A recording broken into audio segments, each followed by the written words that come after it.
பார்த்திங்கன்னா நம்ம வந்து டிஎன்பிசி யூனிட் 5ல் இருக்கக்கூடிய டாபிக் தான் தமிழ்நாட்டின் சமூக பொருளாதார வளர்ச்சியில் சமூக சீர்திருத்த இயக்கங்களின் தாக்கம் அப்படிங்கிறது ஒன்றுங்கிறது ஏற்கனவே முடிச்சிட்டோம். இப்போ 2 அப்படிங்கிறத கண்டினியூ பண்ணுறோம். அது பார்ட் 2. ஸோ இதில் வந்து என்னென்னங்கிறது நிறையா விஷயங்கள் வந்து சொல்லியிருக்கோம். ஸோ லாஸ்ட்டாக என்ன பார்த்தோம் அப்படின்னு பார்த்தீங்கன்னா, contribution of Tamil renaissance movement, அதாவது தமிழ் மறுமலர்ச்சி இயக்கங்களை தான் பார்த்துட்டு வந்தோம். ஸோ அதில் வந்து இவங்களெல்லாம் பார்த்துட்டோம் இல்லையா? மன்னோன்மணியம், ராமலிங்க அடிகள், தாமோதர பரிதிமார் கலைஞர், மறைமலை அடிகளார். ஸோ இவெல்லாம் பார்த்துட்டு வந்துட்டோம். இதுக்கு அடுத்தபடியாக இருக்கவர் தான் நம்ம பார்க்க போகிறது சி. சுப்பிரமணிய பாரதி. சரிங்களா? அடுத்த ஒரு தமிழ் மறுமலர்ச்சி இயக்கத்தில் உள்ளவர் அப்படின்னு பார்த்தீங்கன்னா சி. சுப்பிரமணிய பாரதி.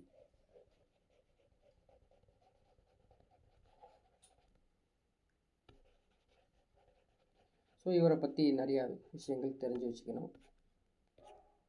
இவர் வந்து பார்த்திங்கன்னா பேசிக்கலி பொயட் இல்லையா? கவிஞர், சுதந்திர போராட்ட வீரர், சமூக சீர்திருத்தவாதி, சாதிக்கு எதிராக போராடியவர். சரிங்களா? சாதிக்கு எதிராக போராடியவர் சுப்பிரமணிய பாரதி. பெண்களுக்கு எதிரான தீமைகள், அதுக்காக இவர் போராடியவர். ஸோ இதை எப்படி ஞாபகம் வச்சுக்கிறது அப்படின்னு பார்த்தீங்கன்னா, இப்போ உள்ள பிரச்சனைகள், சால்வான பிரச்சனைகள், என்னென்ன பிரச்சனையோ அதெல்லாம் சால்வ் ஆயிடுச்சு. என்னது? பெண்களுக்கு எதிரான தீமைகள், கட்டாய திருமணம், அதுக்கப்புறம் குழந்தை திருமணம், வரதட்சணை ப்ராப்ளம் இருக்கு இல்லையா? Dowry systems, child marriage, gender inequality, forced marriages. So கட்டாய திருமணம் பண்ணுறது, தலித்துக்களுக்கெலாம் வந்து கோவிலில் நுழையக்கூடாதுன்னு சொல்கிறது. ஸோ எல்லாமே இப்போ சால்வ் ஆயிடுச்சு. ஒரு 70 to 90% சால்வ் ஆயிடுச்சுன்னு வச்சுக்கோங்களேன். ஸோ இதுக்கு முன்னாடி, அதாவது சுப்பிரமணிய பாரதி அவருடைய காலத்தில் இருந்த பிரச்சனைகள் தான் அவர் ஃபுல்லாக சால்வ் பண்ணிட்டாரு. இப்போ கொஞ்சம் இந்த ப்ராப்ளம் இல்லை. ஸோ அதெல்லாம் நீங்கள் எல்லாத்தையுமே, பெண் விடுதலை, பாலின சமத்துவம் எல்லாத்தையும் நீங்கள் ஞாபகம் வச்சுக்கணும் அவர் செஞ்சது. நூல்கள் பற்றி ஏற்கனவே கேள்விப்பட்டது தான் இல்லையா? இன்னும் அவருடைய நூல் கண்ணன் பாட்டு. ஸோ இதெல்லாம் தெரிஞ்சது தான். லோயர் ஸ்டாண்டர்ட்லேயே நம்ம வந்து படித்து ஞாபகத்தில் வச்சுப்போம். வேறு என்ன அவருடைய நூல்கள் அப்படின்னு பார்த்தீங்கன்னா, நிலவும் வன்மீனும். சரிங்களா? நிலவும் வன்மீனும் காற்றும். இது நம்ம கேள்விப்பட்டிருக்கோமா? சில பேர் கேள்விப்பட்டிருப்பீங்க, சில பேருக்கு புதுசாக இருந்தால் நோட் பண்ணி வச்சுக்கோங்க. நிலவும் வன்மீனும் காற்றும். ஸோ வந்து விண்மீன் கூட வரலாம், சில இடத்துல கொடுத்துப்பான், இங்கிலீஷில் சொல்கிறோம், பார்த்துக்குங்க. பாஞ்சாலி சபதம் எல்லாத்துக்கும் தெரிஞ்சது தான் இல்லையா? பாஞ்சாலி சபதம். ஸோ இது மாதிரி தெரிஞ்சதெல்லாம் நீங்கள் வந்து ரொம்ப கஷ்டப்பட்டு ஞாபகம் வச்சுக்க தேவையில்லாத, தெரிஞ்சது ஈஸியாக பிடிச்சலாம். குயில் பாட்டு. ஸோ இதெல்லாம் தெரிஞ்ச பாடல்கள். இது வந்து முக்கியமான நூல்கள் வந்து பார்த்தீங்கன்னா, நிலவும் விண்மீன் கூட இருக்கலாம், வன்மீன் இருக்கலாம், காற்று. ஞாபகம் வச்சுக்கோங்க. சரி, இவரை பற்றி இண்டிவிஜுவலாக சொல்லணும் அப்படின்னு பார்த்தீங்கன்னா இன்னும் ஸ்ட்ராங்காக, இவர் வந்து சுதேச மித்திரன் கேள்விப்பட்டிருப்பீங்க. சுதேச மித்திரன் அப்படிங்கிற ஒரு நூல், அப்படிங்கிற ஒரு இதழுக்கு துணை ஆசிரியராக இருந்தவர். துணை ஆசிரியராக இருந்தவர் சுப்பிரமணிய பாரதி. ஒரு ஃபேமஸான புக்கு. இது இல்லாமல் இவர் வந்து இந்தியா, விஜயா, அதுக்கப்புறம் சூரியோதயம்,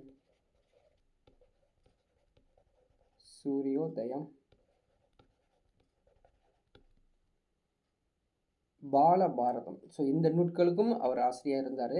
பாலபாரதம் ஒரு நூல் இருக்குது. பாலபாரதம் இது வந்து ஒரு ஆங்கில நூல். ஆங்கில இதழ். இது இல்லாமல் பார்த்தீங்கன்னா இந்தியா, சிவப்பு, அரசியல், கார்ட்டூன், இது மாதிரி நிறையா வந்து அவர் ஒர்க் பண்ணியிருக்காரு. அவருடைய படைப்புகள் பார்த்திங்கன்னா 1949 அவர் படைப்புகள் வந்து தேசியமயமாக்கப்பட்டது. சரிங்களா, நேஷ்னலைஸ்டு பண்ணிட்டாங்க. 1949 இவருடைய படைப்புகள் தேசியமயமாக்கப்பட்டது. அதே மாதிரி 1908 சுதேச கீதங்கள்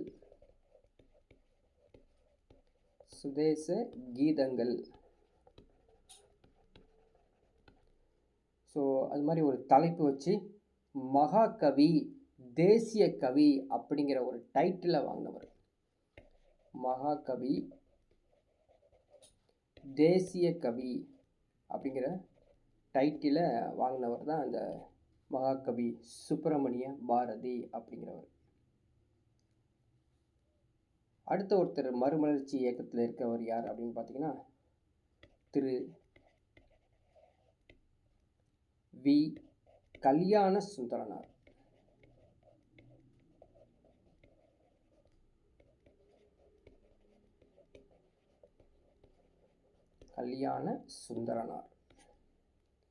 இவர் ஒரு சுதந்திர போராட்ட வீரர், சீர்திருத்தவாதி, அதுவும் முக்கியமாக பெண்கள் சீர்திருத்தவாதி, தமிழ் கலைஞர், ஆசிரியர். இவர் வந்து வள்ளலார் அப்படின்னு கேள்விப்பட்டிருப்பீங்க. வள்ளலார். ஸோ அது வந்து தமிழ் தென்றல் அப்படின்னு சொல்லுவோம். தமிழ் தென்றல். அதுக்கப்புறம் இவர் வந்து against dowry, woman wearing jewels, சரிங்களா, பெண்ணியவாதி, வரதட்சணை, நகைகளுக்கு வந்து அணியும் எதிராக போராட்டத்தில் இவர் இறங்கியிருக்காரு. அதாவது தந்தைக்கு சொத்து வந்து மகனுக்கு தான் அப்படின்றது இல்லையா, தந்தையுடைய சொத்து யாருக்கு போய் சேருமாமா, மகனுக்கு மட்டும்தான் சேருமாமா, மகளுக்கு கிடையாது. சரிங்களா, அப்படி தான் அந்த காலத்தில் இருந்தது. மகளுக்கு 0, இவனுக்கு 100% அப்படின்னு இருந்தது. அதை மாற்றினார். இறுதி சடங்கு உரிமை கூட ஈவன் இதுங்க ஃபியூனரல் ரைட்ஸ் மகளுக்கும் உண்டு அப்படிங்கிறது ஒரு அவேர்னஸை கொண்டு வந்து கொடுத்தவர் இந்த கல்யாண சுந்தரனார். நிறைய உரைகள், யாருடைய உரை அப்படின்னு பார்த்தீங்கன்னா காந்திஜி இருக்கார் இல்லையா, அவருடைய உரைகள்லாம் தமிழாக்கம் செய்வார். தமிழாக்கம் செய்யும் வல்லமை பெற்றவர் தான் இந்த கல்யாண சுந்தரனார்.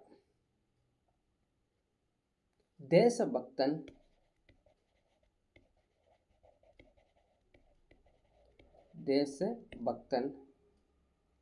நவசக்தி,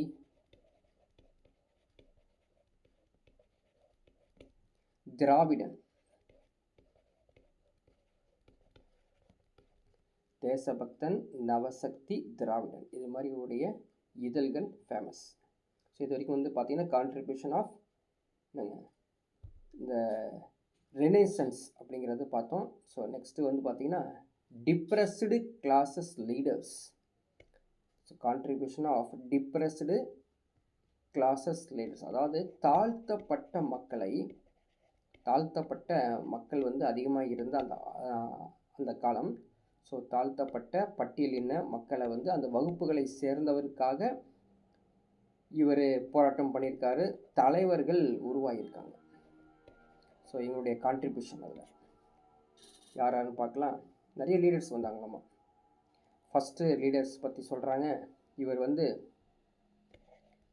ரெட்டைமலை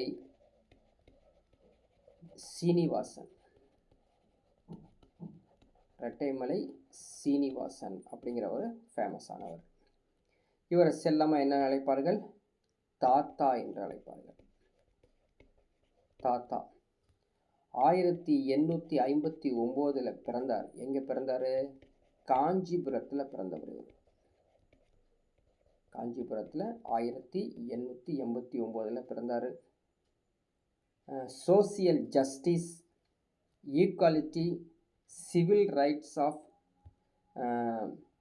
மார்ஜினைஸ்டு கேஸ்ட் ஆர்டர், சமூக நீதி, சமத்துவம், ஒடுக்கப்பட்ட சமூகங்களின் சிவில் உரிமைகளுக்காக இவர் போராட்டம் செய்தவர்.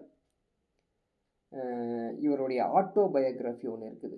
1939 தன்னுடைய சுயசரிதத்தை எழுதியிருக்காரு. அது என்ன அப்படின்னு பார்த்தீங்கன்னா, ஜீவிய சைத சுருக்கம். ஜீவிய சைத சுருக்கம். சரிங்களா? இவருக்கு டைட்டில்ஸ் கொடுத்துருக்காங்க, பட்டங்கள். இந்த பட்டங்கள் எப்பப்போ கொடுத்தாங்க அது எழுதிக்கலாம் பாருங்கள். 1926 கொடுத்துருக்காங்க, 1930, 1936. என்ன அது பட்டங்கள், அது விருதுகள் அப்படின்னு பார்த்தீங்கன்னா, ராவ் சாகிப் அப்படிங்கிற விருது 1920. ராவ் பகதூர், திவான் பகதூர். சரிங்களா? ஸோ 3 ஆண்டுகளில் 1926, 1930, 1936. ஸோ 26 ராவ் சாகிப், 1930 ராவ் பகதூர், 1936 திவான் பகதூர். ஞாபகம் வச்சுக்க, கேட்டுருவாங்க. பிறகு இவர் 1893 ஆதி திராவிட மகாஜன சபா, கேள்விப்பட்டிருப்போம் இல்லையா, அதுக்கு தலைவராக இருந்தவர்.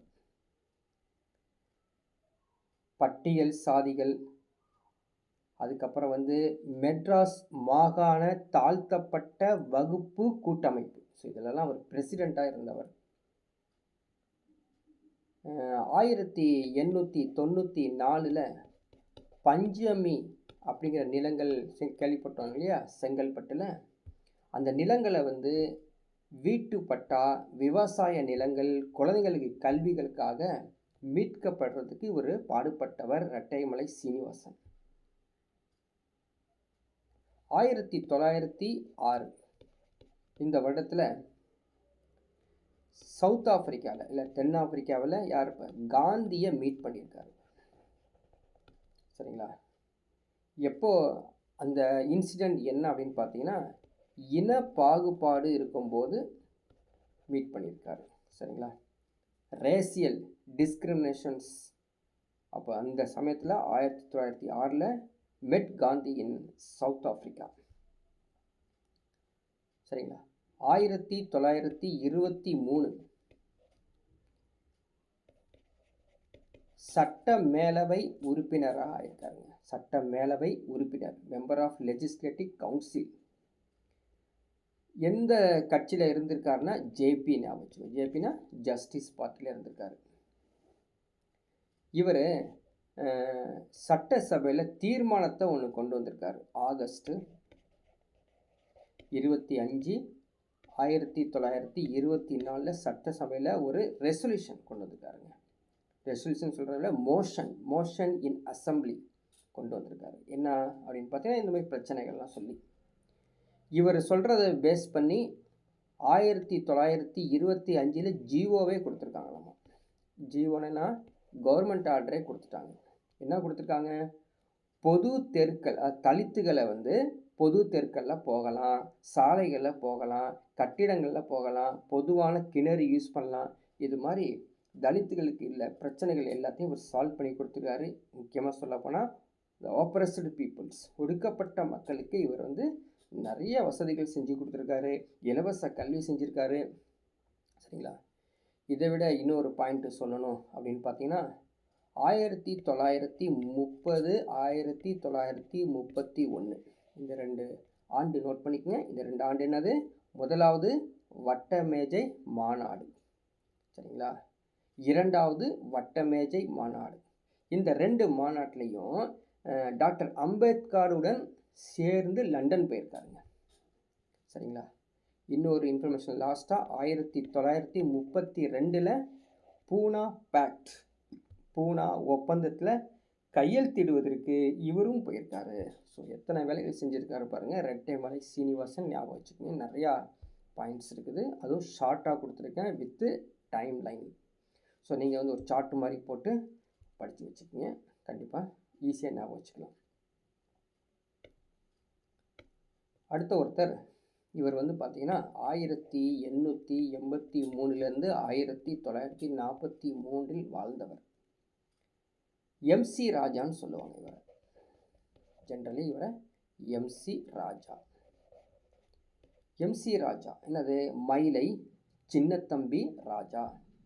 மயிலை சின்னத்தம்பி ராஜா. இவர் வந்து பார்த்தீங்கன்னா இவருடைய வேலை என்னவாக இருந்தது பார்த்தீங்கன்னா ஆசிரியராக முக்கியமாக இருந்திருக்காரு. இவர் ஆசிரியர். பேசிக்கலி யார் இவர்? டீச்சர். என்ன டீச்சர் அப்படின்னு பார்த்தீங்கன்னா பள்ளிகள் மற்றும் கல்லூரிகளுக்கு, சரிங்களா, ஸ்கூல்ஸ் அண்ட் காலேஜஸ்க்கு என்ன பண்ணுவார் அப்படின்னு பார்த்தீங்கன்னா புக்ஸு ரெடி பண்ணி கொடுப்பாருங்க. சரிங்களா? புக்ஸ் ரெடி பண்ணி கொடுக்குறது. இவர் ஒன்று தலைவராக இருந்திருக்காரு. சரிங்களா? என்ன தலைவராக இருந்தால் டெப்டி லீடராக இருந்திருக்காங்க. டெப்டி லீடர்னால் துணை தலைவராக இருந்திருக்காரு. எதில் அப்படின்னு பார்த்தீங்கன்னா SILF. So SILF. So even Tamil medium ஸ்டூடெண்ட்ஸும் SILF ஞாபகம் வச்சுக்கணும். South India liberal federation. South India liberal federation, தென்னிந்திய லிபரல் கூட்டமைப்புக்கு துணைத் தலைவராக இருந்தவர் எம்சி ராஜா. 1920-26 சட்ட மேலவை உறுப்பினராக இருந்தவர். LCM, legislative council member. LCMனா லெஜிஸ்லேட்டிவ் கவுன்சில் மெம்பராக இருந்தவர். நிறையா அரசியல் கூட்டங்களில் பங்கேற்றிருக்காரு. ஆதி திராவிடர், ஆதி ஆந்திரா இந்த சம்மந்தப்பட்டவங்களாம் போய் போராட்டத்தில் இவர் இறங்கியிருக்காரு. 1928 ஒரு சங்கத்தில் இவர் இருந்திருக்கார். என்னன்னா all India depressed class association. All India depressed classes association, அனைத்து இந்திய தாழ்த்தப்பட்ட வகுப்பினர் சங்கம். இவர் என்ன அப்படி புதுசாக செஞ்சிட்டாருங்க அப்படின்னு பார்த்தீங்கன்னா இந்த லோக்கல் பாடி எலெக்ஷன் இருக்கு இல்லையா, அதாவது இந்த உள்ளாட்சி தேர்தல் மற்றும் தமிழ்நாட்டில் இருக்கக்கூடிய லெஜிஸ்லேட்டிவ் எம்எல்ஏலாம் பார்த்தீங்கன்னா ரிசர்வ்டு சீட்டுன்னு ஒன்று இருக்குங்க. Reserved electorate. தனியாக ஒரு ரிசர்வ்டு எலக்டோரேட்டை உருவாக்க முன்வைத்தவர் இவர் தான். என்ன மீனிங் தமிழில்? தனி தொகுதி. ஸோ சொல்லுவாங்க இது தனி தொகுதிங்க அப்படின்னு சொல்லுவாங்க. அதாவது தனி தொகுதி என்பது பட்டியலிடப்பட்ட சமூகத்தினர் அங்கே நிற்பாங்க. சரிங்களா? அதே மாதிரி பூனா, சரிங்களா, பூனே ஒப்பந்தத்துலேயும் இவர் வந்து பங்கேற்றிருக்காரு. ஸோ யார் மாதிரி இதுக்கு முன்னாடி பார்த்தோம் இல்லையா, யாருங்க? ரெட்டைமலை சீனிவாசனை போல. இவர் எம்சி ராஜாவை பற்றி பார்த்துருக்கோம். அடுத்த ஒருத்தர் வராரு. அவர் வந்து பார்த்தீங்கன்னா சுவாமி சஹாஜானந்தா. சுவாமி சஹாஜானந்தா சென்னை சட்டசபை இருக்கு இல்லையா, சென்னை சட்டசபை, அதில் 3 முறை இவர் அசம்பிளியாக இருந்தவர். சென்னை சட்டசபை எத்தனை முறை? 3 முறை அப்படின்னு ஞாபகம் வச்சுக்கோங்க. ஆதி திராவிடருக்கான சட்டங்கள், சரிங்களா, ஆதி திராவிடருக்கான சட்டங்களை ஏற்றிருக்காருங்க இவர் சுவாமி சஹாஜானந்தா. முக்கியமாக திருப்பூங்கார் அப்படிங்கிற ஒரு ஊர், திருப்பூங்கார் அப்படிங்கிற ஒரு ஊரில் இருந்த கோவிலில் ஒடுக்கப்பட்டவர்களை உள்ளே அனுப்பியிருக்காரு. தீண்டாமை முழுவதுமாக ஒழிக்கணும், abolish the notion of untouchability அப்படின்னு சொல்லியிருக்காரு. ஜென்ரலி அவருடைய தாட்டில் அல்லது ஸ்பீச்சில் தலித்ஸ் நாட் லோ பார்ன், அதாவது தலித்துக்கள் இருக்காங்க இல்லையா, அவங்க வந்து தாழ்வாக பிறந்தவர்கள் அல்ல. ஸோ இதை வந்து தெளிவாக படிச்சுக்கணும். ஏன் சொல்கிறோம் எவ்வளோ மெதுவாக அப்படின்னா, ஸ்டேட்மெண்ட்டில் கேட்டு விட்டுருவோம். தலித்துகள் தாழ்வாக பிறந்தவர்கள் அல்ல அப்படின்னு சொன்னவர் யார் அப்படின்னு கேட்பாங்க. சரிங்களா? பிறந்தவர்கள் அல்ல யார்? சுவாமி சகாஜானந்தா. ஓகேங்களா? இவரை பற்றி சொல்லி முடிச்சிட்டோம். அடுத்தது எல்சி குருசாமி.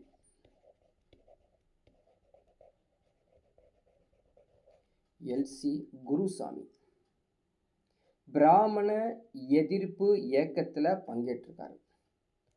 சரிங்களா? ஆன்டி பிராமின் மூமெண்ட்டில் பங்கெடுத்தவர் இந்த எல்சி குருசாமி. 1921 தாழ்த்தப்பட்ட பெண்களுக்கு, தாழ்த்தப்பட்ட மக்களுக்கு இல்லை, பெண்களுக்கு, தாழ்த்தப்பட்ட பெண்களுக்கு, அதாவது under privileged girls, UPG under privileged girls, தாழ்த்தப்பட்ட பெண்களுக்கு 2 பள்ளிகள் கட்டி கொடுத்துருக்காருங்க இந்த எல்சி குருசாமி. 1923 சட்டமன்றத்தில் இவர் பேசியிருக்காராமா. என்ன பேசியிருக்காரு, என்ன சொல்லியிருக்காரு அப்படின்னா, பெண்களுக்கு இலவச கல்வி கட்டணம் வைக்கணும், பெண்களுக்கு இலவச கல்வியை கொடுக்கணும் அப்படின்னு சொல்லியிருக்காரு. அதுக்காக இவருக்கு வந்து, அதுக்காக இவருடைய உழைப்புக்காக கவர்மெண்ட்லேருந்து 1927 டைட்டில் கொடுத்துருக்காங்க.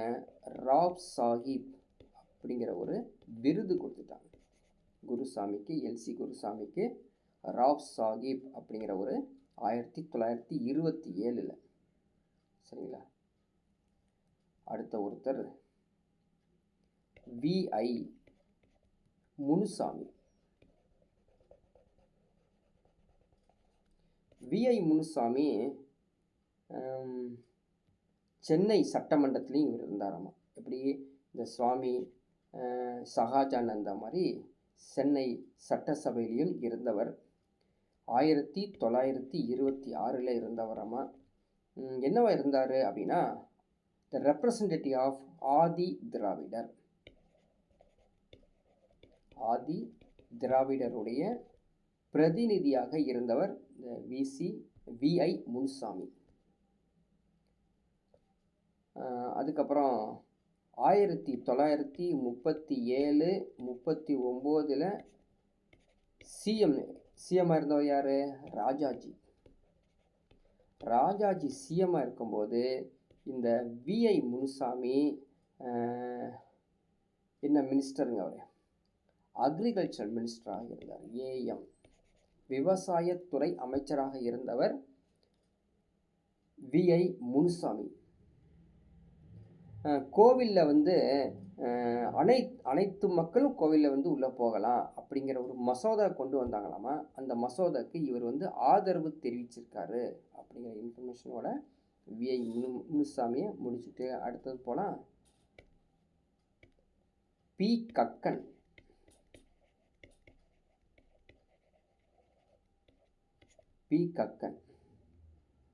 இவர் பாடுபட்டது எதுக்காக அப்படின்னா, நீர் உரிமைக்காக பாடுபட்டவர், வாட்டர் ரைட்ஸ். 1939 கோவிலில் நுழையிறதுக்காக அந்த போராட்டத்தில் ஈடுபட்டவர். கோவில் நுழைவுக்காக போராட்டத்தில் ஈடுபட்டார். மதுரை மீனாட்சி அம்மன் கோவில், ஹரிஜன சேவா சங்கத்தை இவரும் சேர்ந்து அதில் இருந்திருக்காரு, பார்ட்டிசிபேட் பண்ணியிருக்காரு. 1962-63 இந்த காலகட்டத்தில் இவர் வந்து மினிஸ்ட்ரி ஆஃப் அக்ரிகல்ச்சரில் இருந்திருக்காரு. இவர் வந்து மினிஸ்ட்ரி ஆஃப் அக்ரி சரிங்களா. இவர் மூலமாக 2 அக்ரிகல்ச்சரல் யூனிவர்சிட்டி ஓப்பன் பண்ணியிருக்காங்க. இவர் அமைச்சராக இருக்கும்போது அக்ரிகல்ச்சர் விவசாய பல்கலைக்கழகங்கள் உருவாக்கியிருக்காங்க. 1963-67 உள்துறை அமைச்சராகவும் இருந்திருக்காரு, ஹோம் மினிஸ்டராகவும் இருந்திருக்காருங்க. சரிங்களா. இவர் வந்து லாஸ் எகெயின்ஸ்ட் கேஸ்ட்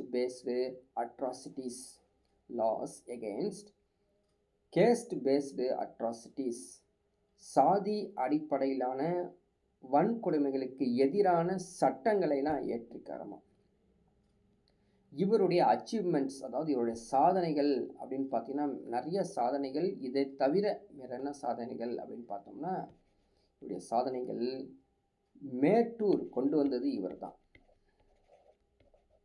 மேட்டூர் அணை, வைகை அணையும் கொண்டு வந்தவர் இவர் தான். நிறைய நீர்ப்பாசன திட்டங்கள்லாம் உருவாக்கியிருக்கார். ஓகேங்களா. அடுத்தது பார்க்கலாம். மேயராக இருந்தவர் மேயர் பி பரமேஸ்வரன்.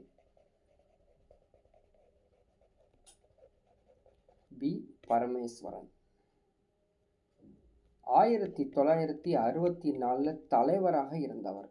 எதில் அப்படின்னு பார்த்தீங்கன்னா, உண்மை கண்டறியும் குழு தலைவர். சரிங்களா. உண்மை கண்டறியும் குழு அப்படிங்கிற குழுவில் தலித் சமூக முன்னேற்றத்திற்காக தலைவராக இருந்தவர்.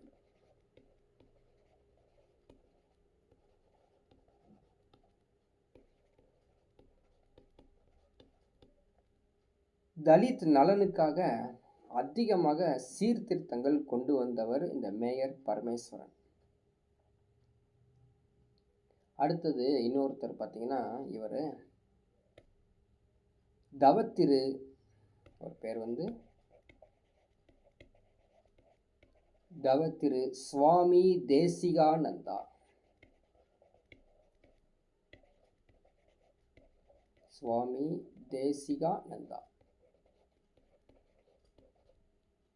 இவர் என்ன பண்ணுறாருன்னு பார்த்தீங்கன்னா, எஸ்டி 1918 எஸ்டி பழங்குடியினர் பகுதிகளுக்கு பள்ளிகள், ஸ்கூல்ஸ் நிறையா ஸ்டார்ட் பண்ணுறாரு. இவர் கூட்டுறவு சங்கங்கள்லாம் உருவாக்குறாரு. கூட்டுறவு சங்கங்கள், தாழ்த்தப்பட்ட மக்களுக்கான கடன்களை வந்து நீக்கிறார். புரியுதுங்களா.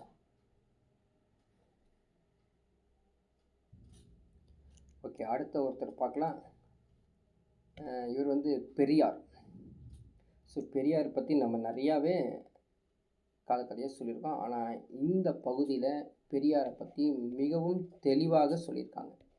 நிறைய இன்ஃபர்மேஷன்ஸ் கொடுத்துருக்காங்க, பார்க்கலாம். இவர் வந்து செப்டம்பர் 17, 1879 பிறந்தார் அப்படிங்கிறது எல்லாத்துக்குமே தெரிஞ்சது. டேட் தெரியாமல் இருந்தால் நோட் பண்ணிக்கலாம். செப்டம்பர் 17, 1879.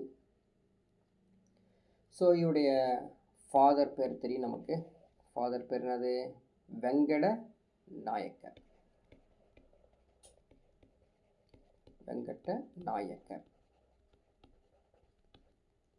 ஸோ மதர், அம்மா பேர் வந்து சின்ன தாயம்மாள்.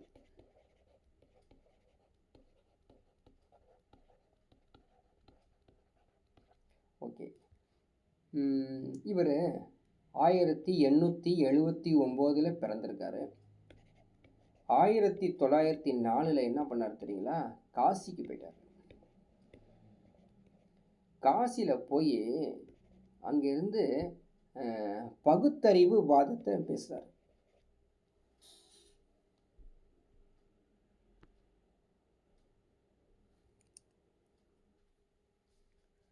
ஸோ அங்கே போயிட்டு பகுத்தறிவு வாதம் இருக்கு இல்லையா, அது நிறையா வந்து பேசுகிறாரு.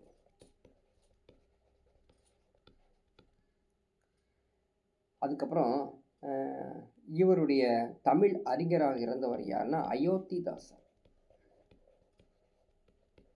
அயோத்திதாசர்.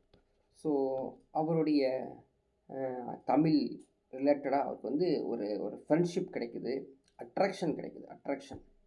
சரிங்களா, அட்ராக்ஷன் ஆயிடுது, அட்ராக்டட். ஃப்ரெண்ட்ஷிப் யார்கிட்ட கிடைக்குது அப்படின்னு பார்த்தீங்கன்னா, நட்பு யார்கிட்ட கிடைக்குதுன்னா, கரூரை சேர்ந்த புலவர் மருதையா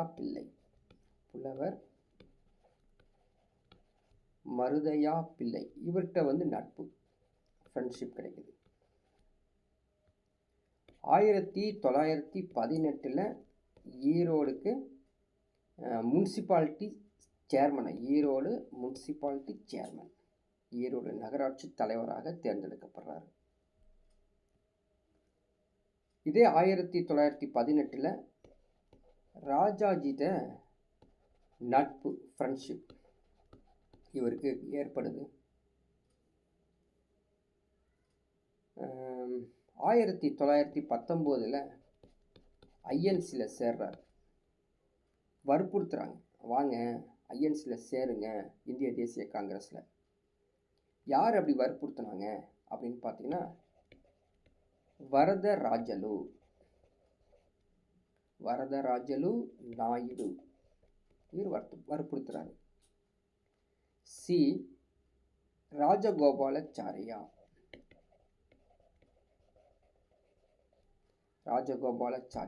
ரெண்டு பேரும் முக்கியமான ஞாபகம் வச்சுக்கோங்க. வரதராஜலு நாயுடு, திரு சி ராஜகோபாலாச்சாரியா இருவரும் பெரியாரை வற்புறுத்தி ஐஎன்சியில் சேர்த்து வைக்கிறாங்க. பிப்ரவரி 5 1920, சரிங்களா, இந்த டேட்டு சந்தேகமாக இருக்குது, வச்சுக்கோங்க. ஒத்துழையாமை இயக்கம், நான் கோஆப்ரேஷன் மூமெண்ட்டில் பங்கேறாருங்க. 1921 வந்து பார்த்தீங்கன்னா, மதுவிலக்கு கொள்கையில் முதலில் பெரியார் இல்லத்தில் தான் நடந்தது. இது ஃபர்ஸ்ட் முக்கியமான பாயிண்ட். 1921 மதுவிலக்கு கொள்கை, the first conceived only at house of the Periyar பற்றி இன்னும் நிறைய இன்ஃபர்மேஷன் இருக்குது. பெரியார் 1923, அதாவது தமிழ்நாடு காங்கிரஸ் கமிட்டியில் தலைவராக இருந்தவர், சரிங்களா. 1923 அதே ஆண்டில் பனகல் ராஜா, கேள்விப்பட்டோம் இல்லையா, என்ன பண்ண, பனகல் ராஜாவோட உதவியுடன் நீதி கட்சி ஆரம்பித்தார். இந்து சமய அறநிலை வாரியத்தை உருவாக்கினார், சட்டத்தை இயற்றினார், நிறைய விஷயங்கள் செஞ்சார். 1924 இல்லையா, சத்தியாகிரகம் எங்கே பண்ணார், வைக்கம்ல ஒரு சத்தியாகிரகம் செஞ்சிருக்காரு 1924. அதுக்கப்புறம் குருகுலம்,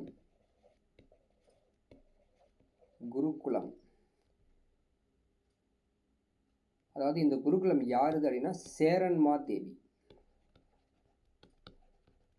சேரன்மா தேவியின் குருகுலம் என்று அமைக்கப்படும் தேசிய பயிற்சி பள்ளி விடுதி,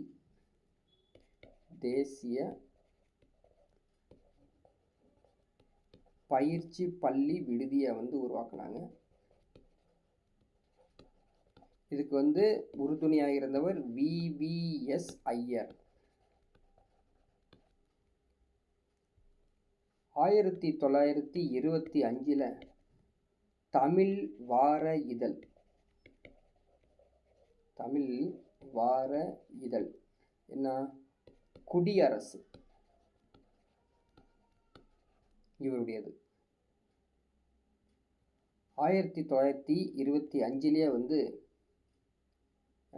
காங்கிரஸ் மாநாடு, இந்திய தேசிய காங்கிரஸ், அது தமிழ்நாடுடைய இந்திய தேசிய காங்கிரஸ் உடைய தமிழ்நாட்டில் மாநாடு காஞ்சிபுரத்தில் நடக்குது.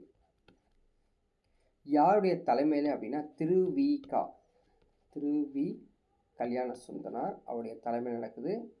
அந்த மாநாட்டில் இவர் வந்து தலைமை தாங்குறாரு, வந்து பார்ட்டிசிபேட் பண்ணுறாருன்னு வச்சுக்கோங்க.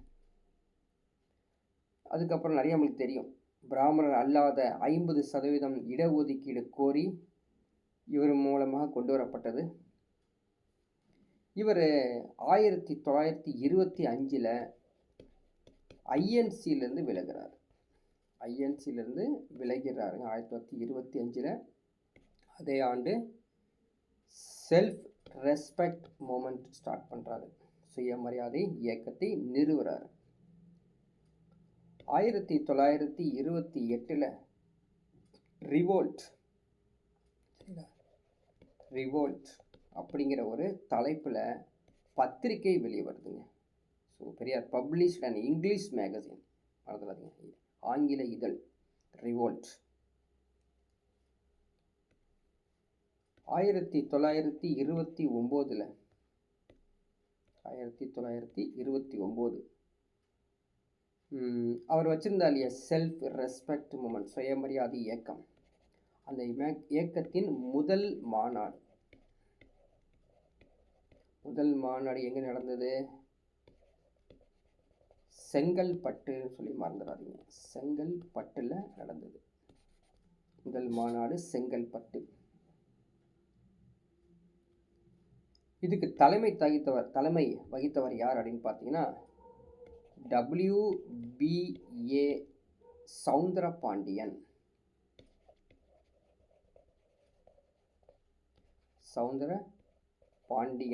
பிரிசைடட் அப்படின்னு கொடுத்துருக்காங்க, பார்த்துக்கோ, படிச்சுக்கோ. 1929 சுயமரியாதை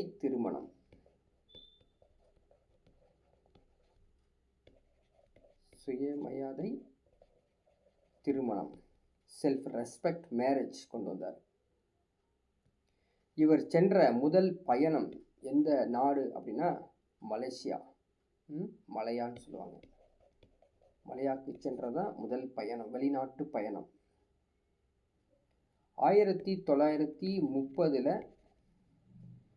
ஃபேமிலி பிளானிங் குடும்ப கட்டுப்பாடு என்ற நூலை வெளியிட்டாருங்க. 1930 செல்ஃப் ரெஸ்பெக்ட் மூமெண்ட் உடைய செகண்ட் கான்ஃபரன்ஸ் இரண்டாவது மாநாடு நடந்துச்சு. எங்கே தெரியுங்களா? ஈரோடு. ஸோ முதல் மாநாடு செங்கல்பட்டு, இரண்டாவது மாநாடு ஈரோடு. இந்த மாநாட்டில் தலைமை வகித்தவர் யார் அப்படின்னு கேட்டாங்கன்னா எம்.ஆர். ஜெயக்கர். ஸோ ஒவ்வொரு பாயிண்ட்டும் முக்கியமானது, நோட் பண்ணிக்கோ. எம்.ஆர். ஜெயக்கர் இவர் வந்து ரஷ்யாவுக்கு வேற போயிருக்கார். 1932 யுஎஸ்எஸ்ஆர் இல்லையா, யுஎஸ்எஸ்ஆருக்கு போயிருக்காரு. யாருடன் அப்படின்னு பார்த்தீங்கன்னா எஸ் ராமநாதன் மற்றும் ராஜு. ஸோ இவர் கூட சேர்ந்து ரஷ்யாவுக்கு போயிருக்காரு. அங்கே போயிட்டு சோசியலிச திட்டங்கள்லாம் வரைவு கொண்டு வந்திருக்காரு. யாருடன் மூலமான சிங்காரவேலன் மூலமாக. அதனால் இவர் வந்து ஈரோடு பிளான் ஆஃப் இபிஎஸ்ன்னு அர்த்தம், Erode plan of socialism, Erode சோசியலிச திட்டத்தை கொண்டு வந்தவர் அப்படின்னு பார்த்தீங்கன்னா பெரியார். ஸோ பெரியாரை பற்றி தொடர்ந்து பார்த்தீங்கன்னா 1933 குடியரசுன்னு அவருடைய இதழ் இருக்குது பார்த்தீங்களா, அதுக்கு தடை வந்துச்சு. சரிங்களா, பேன் பண்ணிட்டாங்க. இது பேன் பண்ணதுக்கப்புறம் அவர் என்ன பண்ணார், இந்த இதழுக்கு பேர் மாற்றிட்டாருங்க. அந்த இதழ் பேர் தான் புரட்சி அப்படிங்கிற பேர் மாற்றி வெளியமைச்சாருங்க. இந்த குடியரசு பேருக்கு தடை கொடுத்துட்டாங்க, புரட்சி அவர் பேர் மாற்றி கொடுத்துட்டாரு. 1934 வார இதழ் என்னன்னா பகுத்தறிவு அப்படிங்கிற பேர். பகுத்தறிவு அப்படிங்கிற பேரில் ரேஷ்னலிசம்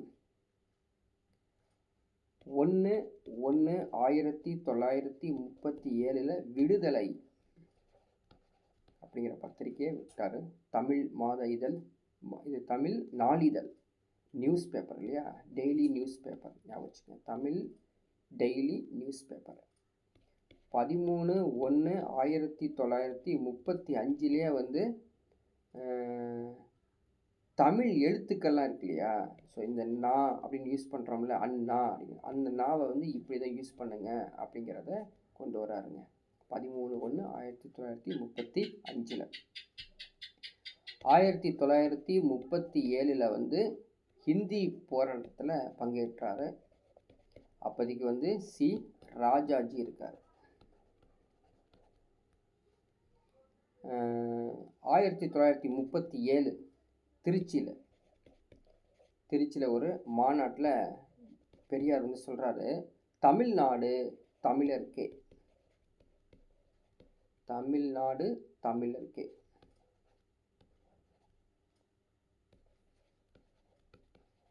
தமிழ்நாடு தமிழர்க்கே அப்படிங்கிற பேர் சொல்கிறாரு.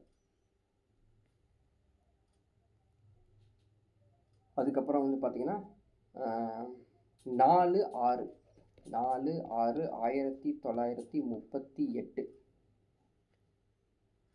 இவர் வந்து சென்னையில் இந்து இறையியல் பள்ளி,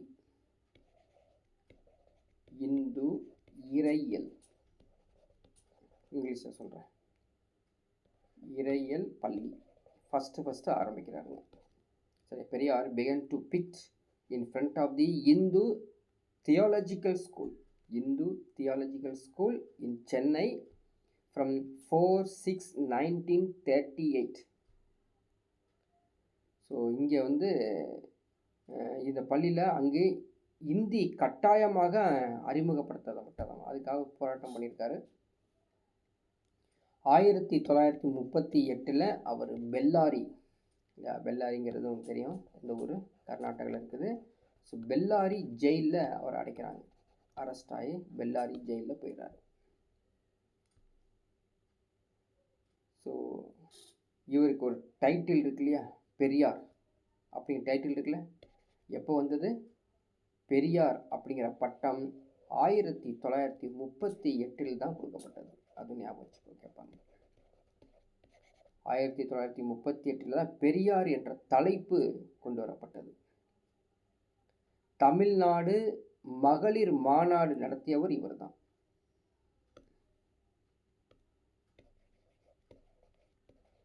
தமிழ்நாடு மகளிர் மாநாடு.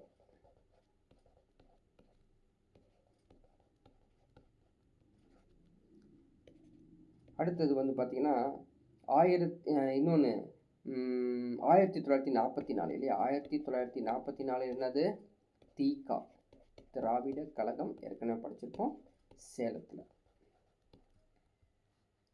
1946 கருப்பு சட்டை மாநாடு, இதுவும் படிச்சிருப்போம். கருப்பு சட்டை மாநாடு எங்கே நடந்தது? மதுரையில். இவருடைய முயற்சியால் 1951 முதலாவது அரசியல் அமைப்பு திருத்தம், ஸோ கான்ஸ்டிடியூஷனல் அமெண்ட்மெண்ட் நடந்தது. 1952 குலக்கல்வி முறையை கொண்டு வந்தார். 1954 புத்த மாநாடு கூட்டினாருங்க. புத்த மத மாநாடு எங்கே அப்படின்னு பார்த்தீங்கன்னா ஈரோட்டில்.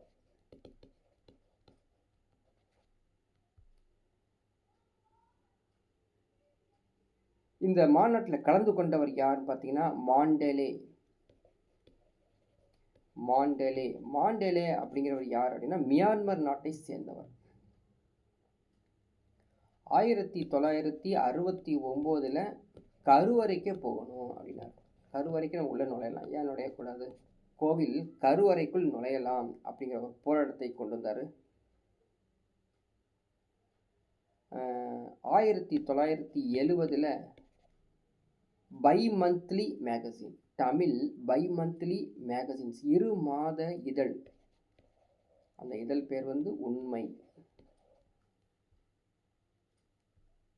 1970 யுனெஸ்கோ இவருக்கு ஒரு பட்டம் கொடுக்குறாங்க. என்ன பட்டம் தெரியுங்களா? Socrates of South East Asia, தென்கிழக்கு ஆசியாவின் சாக்ரட்டிஸ், தென்கிழக்கு ஏசியாவின் சாக்ரட்டிஸ். 1973 டிசம்பர் 24 மறைகிறார். ஸோ இவர் பிறந்ததுலேருந்து மறைவு வரைக்கும் நிறைய இன்ஃபர்மேஷன்ஸ் கிடைச்சிருக்குது. ஸோ தெரிஞ்சு வச்சுக்கங்க, ஏதோ ஒரு எக்ஸாமில் கேட்கலாம். அடுத்த ஒருத்தர் யார் அப்படின்னா டாக்டர் முத்துலட்சுமி ரெட்டி.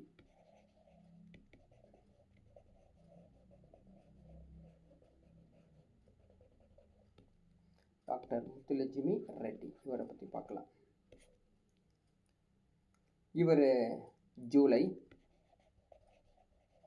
30, 1886 எங்கன்னா புதுக்கோட்டையில் பிறந்தார்.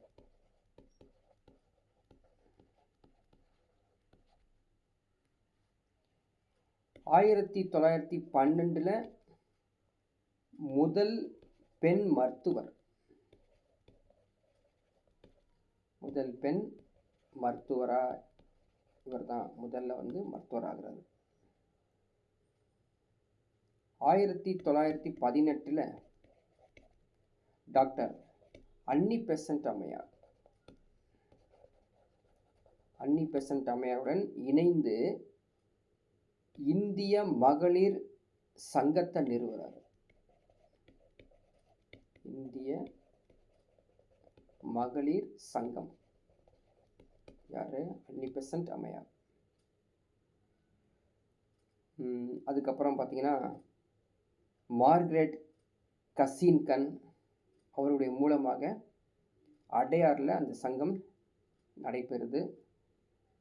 தனிப்பட்ட சுகாதாரம், திருமண சட்டங்கள், உரிமைகள், வாக்களிக்கும் உரிமைகள் எல்லாத்தையும் கொண்டு வர்றாங்க.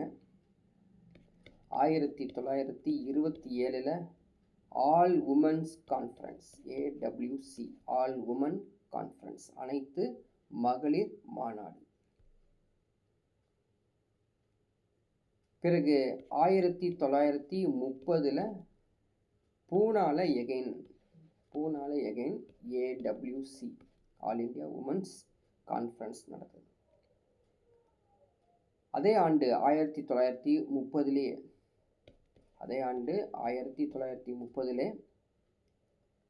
ஔவை இல்லம்,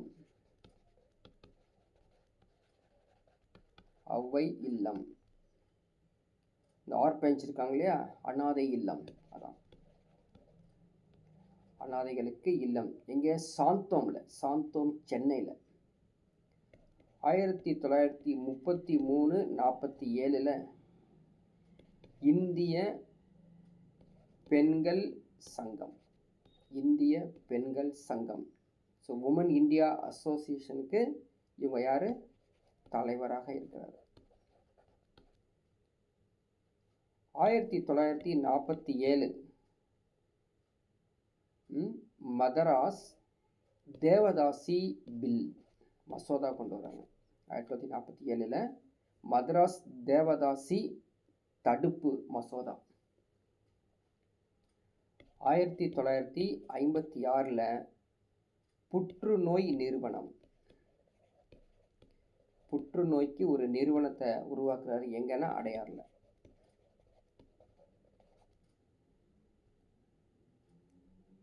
1956 பெண் குழந்தைகளுக்காக அதிகமாக போராட்டம் பண்ணியிருக்காரு.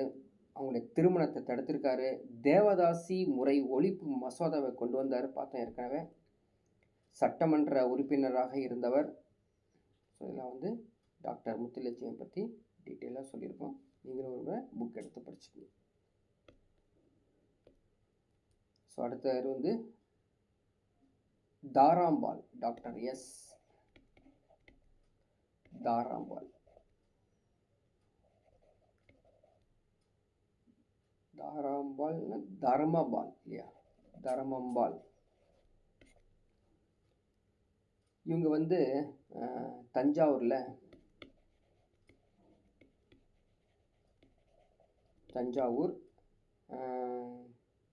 கருதட்டான்குடி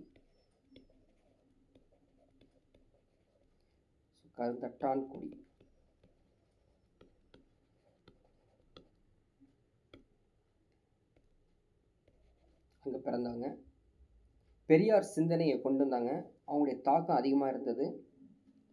1937-39 ஹிந்தி போராட்டம் அதில் வந்து ஈடுபட்டு சிறைக்கு போனவங்க.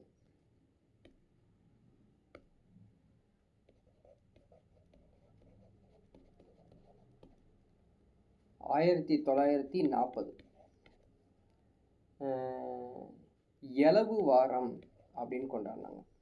எலவு வாரம் அல்லது துக்க வாரம். எலவு வாரம், the week of morning, MOURNING, morning. Tamil ஆசிரியராக இருக்கும் பொழுது சம ஊதியம் கொடுக்கணும் அப்படின்னு சொல்லி போராட்டம் நடத்தியிருக்காரு டாக்டர் எஸ் தர்மாம்பாள். அதுக்கப்புறம் மாணவர் மன்றம் கொண்டு வந்தவர் இவர் தான். மாணவர் மன்றம் சென்னையில் உருவாக்கப்பட்டது. 1938 முற்போக்கு பெண்கள் சங்கம்.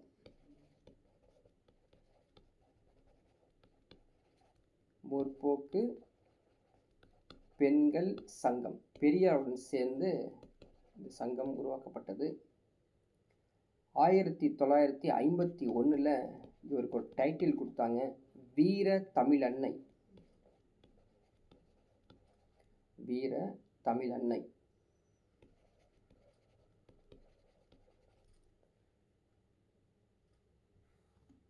1975 விதவை மறுமண சட்டம், விண்டோ ரீமேரேஜ் ஸ்கீம், WRS, விதவை மறுமண திட்டம்.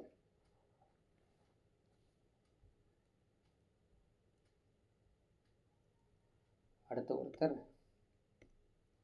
மூவலூர்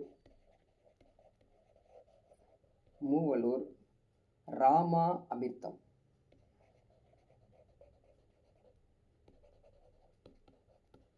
ஸோ பெண்கள் வந்து தமிழ்நாடு மறுமலர்ச்சிக்கு போராடியவர்கள். இவர் பிறந்தது எங்கே அப்படின்னு பார்க்கலாம். மூவலூர், அதே ஊர் தான். எந்த ஊர்? மூவலூர் திருவாரூரில் இருக்குது. திருவாரூரில் இருக்கக்கூடிய மூவலூர், அதான் இப்போ வந்து மயிலாடுதுறை.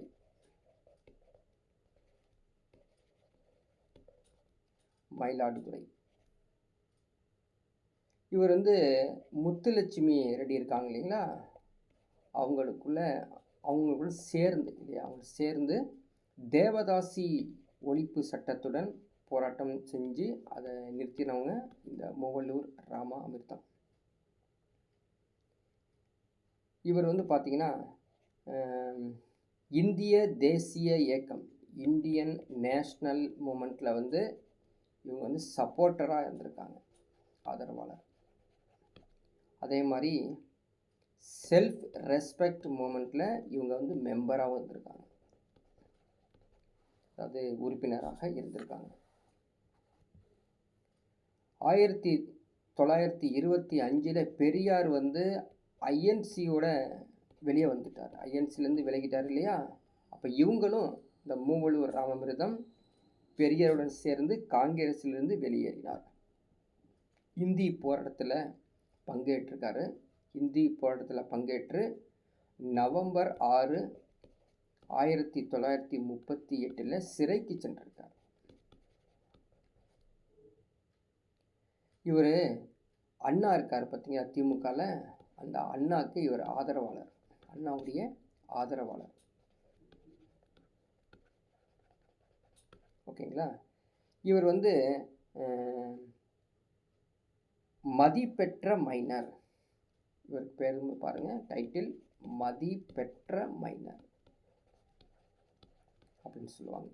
எல்லாமே தமிழ் தான், இங்கிலீஷில் இது எப்படியே மதிப்பெற்ற மைனர் தான் ஆகணும். தாசிகளின் மோசவலை, தாசிகளின் மோசவலை.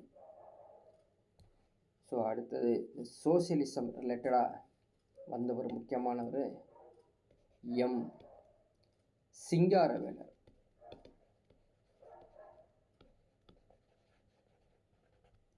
சிங்காரவேலர் 1860 1946. நிறைய தொழிலாளர் இயக்கத்துக்காக போராட்டம் செய்தவர். பிறந்தது மெட்ராஸில் தான். பிரசிடென்சி காலேஜில் படிச்சிருக்காரு. நான் ஏற்கனவே சொல்லியிருப்பேன், இல்லை, பிரசிடென்சி காலேஜில் படித்தவர். மெட்ராஸ் பிரசிடென்சி யூனிவர்சிட்டி, இல்லையா, பிரசிடென்சி காலேஜ் தான், பிரசிடென்சி காலேஜ் மெட்ராஸ் யூனிவர்சிட்டியில் படிச்சிருக்கார். இவர் பேசிக்காக எந்த மதத்தை சேர்ந்தவர்? புத்திசம். இவருடைய மொழிகள் என்ன நம்மளுக்கு தெரியுங்களா? நான் ஷார்ட் ஃபார்மில் எழுதுகிறேன், ஏன்னா அவ்வளோ மொழிகள்: Tamil, English, Urdu, Hindi, German, French, Russian, இத்தனை மொழிகளில் அவர் சிறப்பாக கற்றுக்கிட்டவருங்க. Karl Marx, Charles Darwin, Herbert Spencer, Albert Einstein. So இத்தனை பேர் யாருன்னா இவங்க எல்லாமே சோசியலிஸ்ட், இல்லையா. காரல் மார்க்ஸ்க்கு நான் ஷார்ட் ஃபார்மில் எழுதுகிறேன். சார்லஸ் டார்வின்,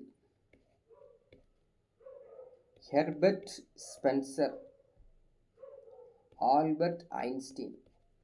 இவருடைய படைப்புகள் எல்லாத்தையுமே தமிழாக்கம் செய்தவர் இவர். ஏன்னா ரஷ்ய மொழியில் இருந்தால் தமிழாக்கம் செய்வார்.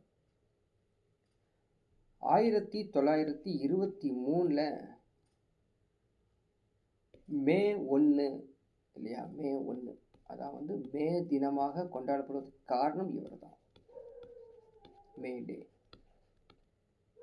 தொழிலாளர்கள், சரிங்களா, தொழிலாளர்களுக்காக போராட்டம் அதிகமாக பண்ணி அது மாதிரி வாங்கியிருக்காரு. இவர் தொழிலாளன், பாருங்க, தொழிலாளன்.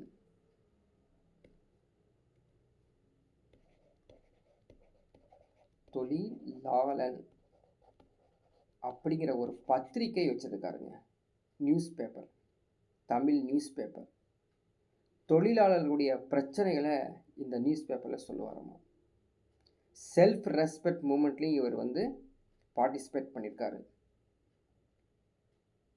1928 ரயில்வே கோல்டன் ராக்ஸ் கேள்விப்பட்டிருப்பீங்க. கோல்டன் ராக் ரயில்வே திருச்சிராப்பள்ளியில் இருக்குது. அதில் வேலை நிறுத்தத்தில் இவர் பங்கேற்றிருக்காரு. அடுத்த ஒருத்தர் பார்க்கலாம், ராமலிங்க சுவாமிகள்.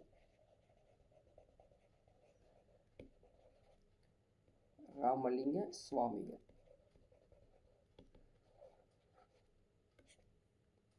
இவர் 1823 1874 பிறந்தார். பிறந்து இறந்திருக்கார். இவருக்கு no formal education, NFE, no formal education, முறையான கல்வி இவர்கிட்ட இல்லை, படிக்கல.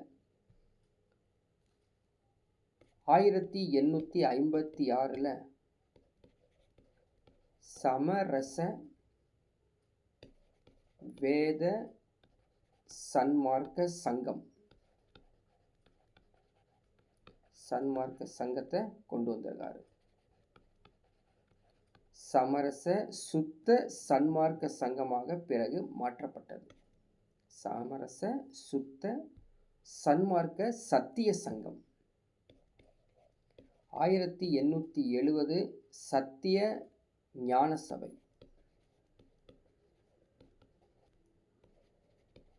சத்திய ஞான சபை.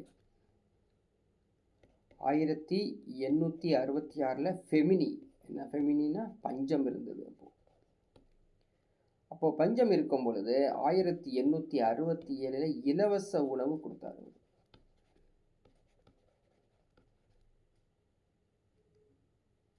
அதே மாதிரி இவருடைய படைப்புகள் இருக்கு இல்லையா, திருவட்பா.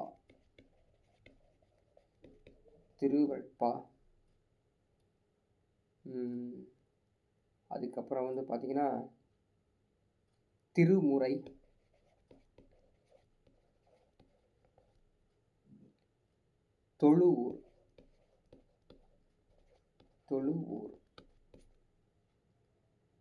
தொழுவூர் வேலாயுதனார் அப்படின்னு சொல்லுவாங்க.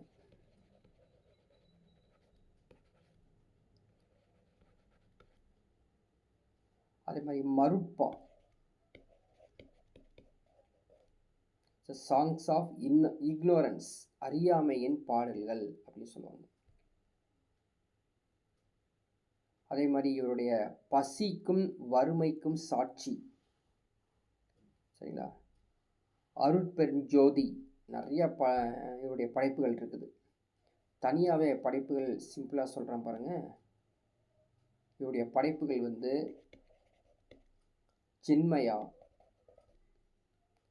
சின்மயா தீபிகை, அதே மாதிரி ஒளி வில்லோடுக்கம்,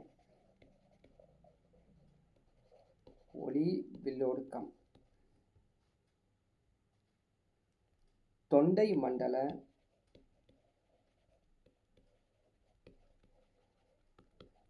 மண்டல சதகம்,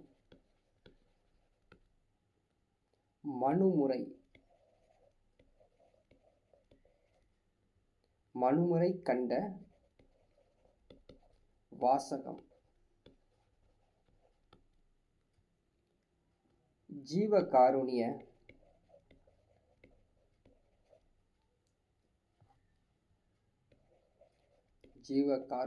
ஒழுக்கம். இவருடைய படைப்புகள் ராமலிங்க சுவாமியுடைய. இவருக்கு தனியாக கொள்கைகளும் இருந்தது. யூனிவர்சல் பிரதர்வுட், உலகளாவிய சகோதரத்துவம், அனைத்து ஆத்மாக்களையும் சமமாக்குதல், தனி நபரின் சுய ஒழுக்கம், விலங்குகளை கொல்லக்கூடாது அப்படிங்கிற ஒரு தனி பிரின்சிபிள்ஸ்லாம் வச்சுருந்தார். ஜீவகாருண்யா இவருடைய தத்துவங்கள், சரிங்களா. அடுத்தது வைகுண்ட சுவாமிகள்.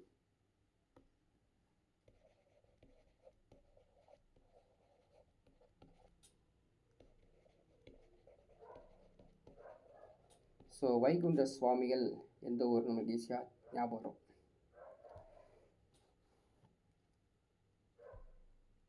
பார்த்தீங்கன்னா முடிச்சொடும் பெருமாள்னு சொல்லுவாங்க.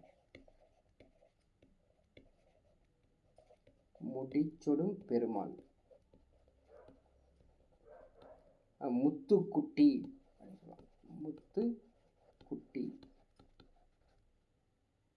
இவர் முறையான பள்ளி கல்வி படித்தவருங்க.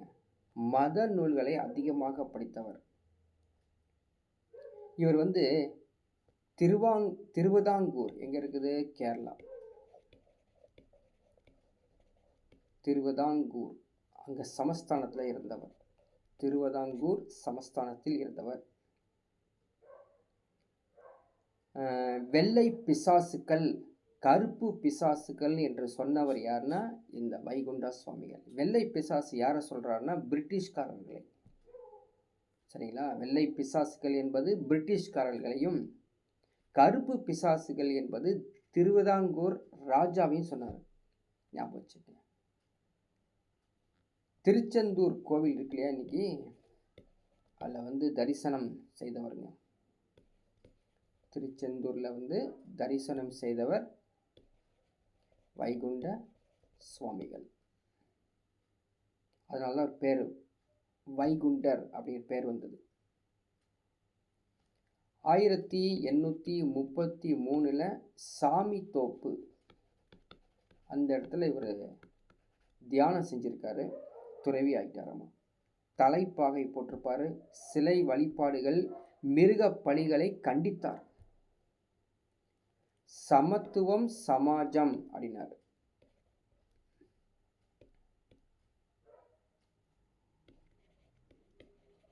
சமத்துவ சமாஜம் அப்படின்னு சொன்னவர் வைகுண்ட சுவாமிகள். இவரை வந்து பேசிக்காக ஐயான்னு கூப்பிடுவாங்களாமா. ஐயா, ஐயா வழி பேரை சொன்ன ஐயா வழி. ஸோ ஐயா வழி, நிழல் தங்கல் அப்படின்னு சொல்லுவாங்க. ஐயா வழி, நிழல் தங்கல் அப்படின்னு சொல்லுவாங்க. இவருடைய கொள்கைகள், பிரின்சிபிள்ஸ் பார்த்தீங்கன்னா, நோ ஐடல் ஒர்ஷிப், சிலை வழிபாடுகள் இருக்கக்கூடாது, அன்னதானம் செய்யணும், மரங்களை நடணும், உயிர்களை கொலை செய்யக்கூடாது, தூய்மையாக இருக்கணும், சமூக வழிபாடு செய்யணும், சமய பணிகள் செய்யணும் அப்படிங்கிற மாதிரி தான் இவரோடது. அடுத்த ஒருத்தர் அயோத்திதாசர்.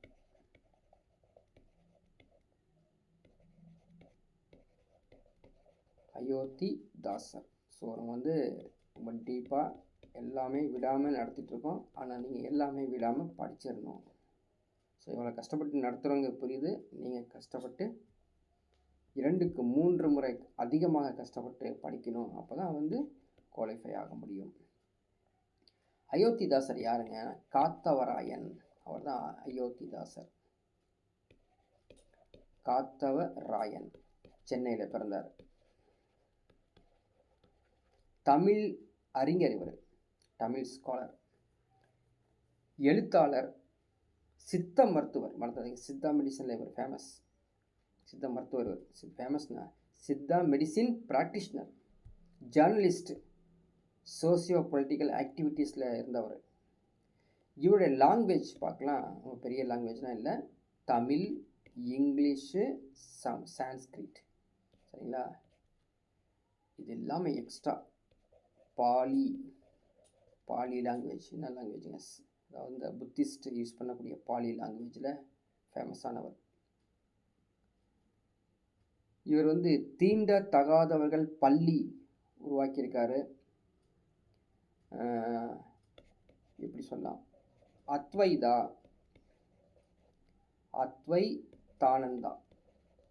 அத்வைதானந்தா சபா உருவாக்கியிருக்காருங்க. அத்வைதானந்தா சபானா என்ன? கோவிலில் நுழையிறது. 1882 தீகாவுடன் இணைந்தார், திராவிடர் கழகம் இணைந்தார். யார் இவர் இணைய வச்சாங்கன்னா, ஜான் ரத்தினம் இணைய வச்சிருக்காரு.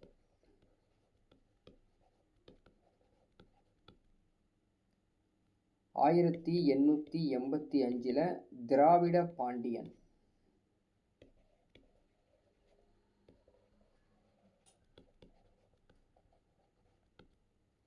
1891 திராவிட மகாஜன சபை. திராவிட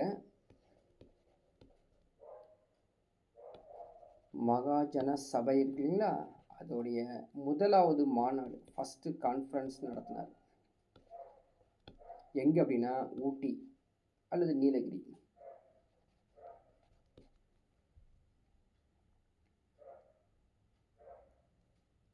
ஆயிரத்தி 1907 இவருக்கு ஒரு டைட்டில் கொடுத்தாங்க. என்ன டைட்டில் சொல்கிறத விட வார இதழ் இல்லையா, வார இதழ் மேகசின்ஸ் விட்டாருங்க. மேகசின்ஸ் பேர் என்னது?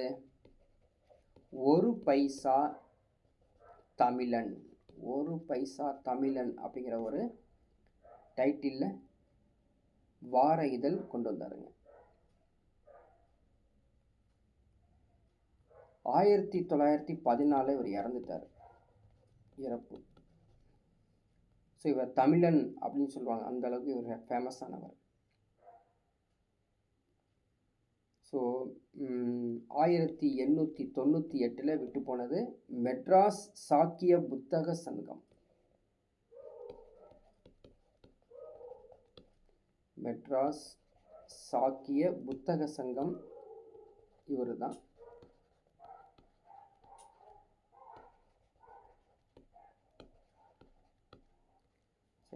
தமிழ் பௌத்த மறுமலர்ச்சி இயக்கத்திற்கும் இவர் பாடுபட்டிருக்காரு. இவர் வந்து ஆர்த்தோடாக்ஸ் இல்லை அத்வைத கோட்பாடுகளை கொண்டுள்ளவர். ஸோ இந்த டாபிக் இதோட வைண்ட் அப் பண்ணிக்கலாம். ஸோ இதில் வந்து இன்னும் கொஞ்சம் இருக்குது, அது நீங்கள் வந்து புக்கில் படிச்சுக்கங்க. என்னென்ன சொல்கிறேன் பாருங்கள், என்னென்ன விட்டு போனது அப்படின்னு பார்த்துக்கலாம். ஸோ மயூரம் வேதநாயக பிள்ளை, சுப்பிரமணிய ஐயர், மதுரை பிள்ளை, இந்த 3 பேர். அதுக்கப்புறம் சீனிவாச சாஸ்திரி, இந்த 4 பேர்கள் இருக்காங்க. ஸோ இது வந்து நீங்கள் கண்டினியூவாக புக்கில் நிறைய இருக்குது, ஸோ நீங்கள் எடுத்து படிச்சுக்கணும். இது ஒரு பார்த்திங்கன்னா ஒரு கீ பாயிண்ட்ஸ் மாதிரி தான் கொடுத்துருக்கோம். இதுவே வந்து திருப்பி திருப்பி படித்து ஞாபகத்தில் வச்சுக்கோங்க. அது இல்லாமல் புக்கையும் நீங்கள் வந்து போய் படித்து விட்டு போனதை எக்ஸ்ட்ராவும் படித்து வச்சுக்கோங்க. ப்ளஸ் இந்த டாபிக் ரிலேட்டடாக ப்ரீவியஸ் இயர் கொஷின்ஸ் நிறையா கொஷின்ஸ் எடுத்து டிஸ்கஸ் பண்ணுங்கள். எக்ஸாமில் எப்படி கேட்டிருக்காங்க, நம்ம எப்படி படிக்கணும் அப்படிங்கிறது. ஸோ அடுத்த கிளாஸில் வேறு ஒரு டாப்பிக்கில் நீங்கள் வந்து பார்க்கலாங்க.